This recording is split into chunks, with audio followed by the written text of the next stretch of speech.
लिया, आपने प्रदोष कर लिया, आपने सोमवार कर लिया, आपने सारे अनुष्ठान कर लिए, बहुत सारे उपाय भी करे, तो फिर शिव कथा कहती है नारी की जिंदगी में जब कोई विषम परिस्थिति आ जाती है, एक नारी की जिंदगी में जब कोई विषम परिस्थिति आ जाती है, धतूरे का जो पुष्प है उसको 2 जगह पर समर्पित किया जाता है।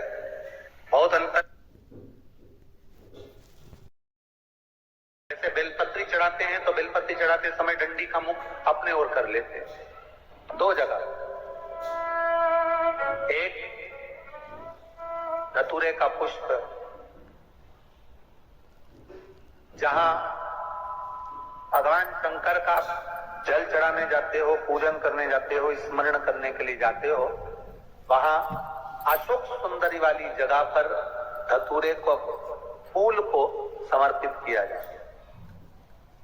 एक दूसरे नंबर का धतूरे का जो फूल होता है, 2 फूल जब हम समर्पित करने जा रहे हैं तो एक अशोक सुंदरी वाली जगह पर फूल का जो मुख होता है,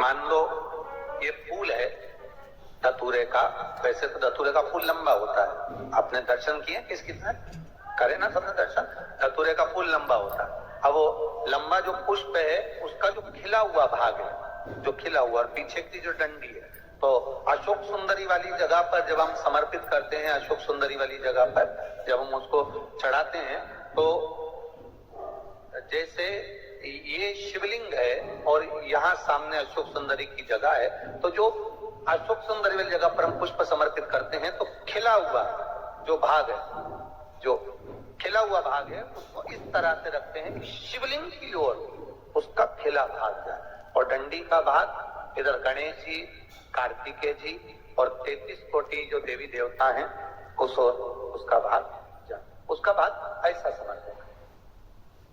एक दूसरा, शिवलिंग पर जब हम धतूरे का पुष्प समर्पित करते हैं, शिवलिंग पर जब हम धतूरे का पुष्प समर्पित करते हैं तो उस फूल का खिला हुआ जो भाग होता है उसका मुख हमारी ओर होना चाहिए। डंडी का मुख जब शिवलिंग पर चढ़ाएंगे तो डंडी का मुख उधर हो और खिला हुआ भाग हमारी ओर है। बहुत अंतर है महाराज। जैसे बेलपत्री चढ़ाते हैं तो बेलपत्री चढ़ाते समय डंडी का मुख अपने ओर कर लेते हैं, पत्तियों का मुख उधर कर, तो खिला हुआ जो भाग है वो हम अपनी ओर रख लेते हैं। अब कनेर का पुष्प इससे विपरीत में चलता है। कनेर का जो पुष्प होता है उसकी डंडी विपरीत हो जाए, तो शिव तत्व कह रहा है, भगवान शंकर का संवाद कर रहा है, शिव महापुराण की कथा कर रही है। 2 स्थान धतूरे के पुष्प को समर्पित करने के लिए दिए। कौन कौन सा स्थान है? जम के बोलो, पहला जम के बोलो, अशोक सुंदरी के स्थान पर खिला हुआ भाग कहां होना चाहिए? महादेव की और डंडी का भाग जहां 33 कोटि देवता हो, गणेश जी, कार्तिकेय हो, उस ओर। और दूसरा, देवादिदेव महादेव। नारी की जिंदगी में जब कोई विषम परिस्थिति आ जाती है, एक नारी की जिंदगी में जब कोई विषम परिस्थिति आ जाती है और उसकी आंख के आंसू जब सूखते नहीं है, बड़ी दुखी होकर वो अपने घर में रहती, कहीं पति मदिरा में डूबा है, परिवार के लोग अपशब्द कह रहे हैं, ताने दे रहे हैं, गालियां दे रहे हैं, और वो सोच कर बैठी अब जिंदगी नहीं चाहिए, भगवान तू ये जीवन अब मत देना। जिसकी बहुत गति बिगड़े किसी नारी की जिंदगी जब इस तरह से जी रही होती है, शिव पुराण कहती है केवल एक चावल का दाना, एक अक्षत, एक बेलपत्र और एक पुष्प की, लाल पुष्प की पंखड़ी, जो सोमवार की अष्टमी के दिन माँ मालिनी के नाम से, माँ गौरा के नाम से, आदिशक्ति के नाम से 3 नामों का स्मरण कर कर, मालिनी, माँ गौरा, आदिशक्ति का स्मरण कर कर जो अशोक सुंदरी वाली जगह पर समर्पित कर देती है नारी, उसकी जिंदगी से दुख समाप्त हो जाता है और वो खुशी की ओर अग्रसर हो जाती है।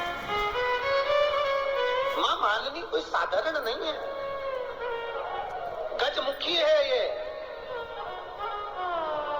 जिसके मस्तक, जिसका शीश गज का है, साधारण नहीं है ये। मत्स्य पुराण कर रही है, विष्णु धर्मोत्तर पुराण कर रही है, और नव दुर्गा उपनिषद कह रहा है, ये मालिनी माँ कोई साधारण नहीं। उसका नाम का स्मरण, हमारे एक नारी बहुत कष्ट की अगर जिंदगी जी रही है तो उसको एक बार अपने जीवन में उपाय करना चाहिए, उसको जीवन में एक बार माँ गजमुखी मालिनी का स्मरण करना चाहिए, उसकी भक्ति कम नहीं, दुख समाप्त। वो गजमुखी मालिनी एक लाल। श्री शिवाय नमस्तुभ्यम, हर हर महादेव। पूज्य प्रदीप मिश्रा जी ने अष्टमी तिथि का बहुत अच्छा उपाय बताया है। पूज्य प्रदीप मिश्रा जी ने बताया कि हमें धतूरे का पुष्प किस तरह से समर्पित करना चाहिए। पूज्य प्रदीप मिश्रा जी ने बताया है कि खिला हुआ भाग हमें भगवान शिव की तरफ समर्पित करना चाहिए। ऐसा करने से हमारी सभी मनोकामनाएं पूरी होती हैं। और पूज्य प्रदीप मिश्रा जी ने बताया है कि एक नारी की ज़िंदगी में अगर बहुत दुख दर्द चल रहा है तो उसे माँ मालिनी के नाम से एक लाल रंग की पंखुड़ी और एक चावल का आखा दाना समर्पित कर देना चाहिए। ऐसा करने से हमारा जीवन खुशहाली की तरफ चल पड़ेगा और सभी मनोकामनाएं पूरी होंगी, दुख दर्द दूर होंगे। अगर आप भी चाहते हैं पूज्य प्रदीप मिश्रा जी के उपाय देखना और सुनना तो उसके लिए मेरे चैनल को लाइक, कमेंट और शेयर जरूर करें। मेरा चैनल है धार्मिक वीडियो। हर हर महादेव, जय शिव शंकर, जय भोलेनाथ।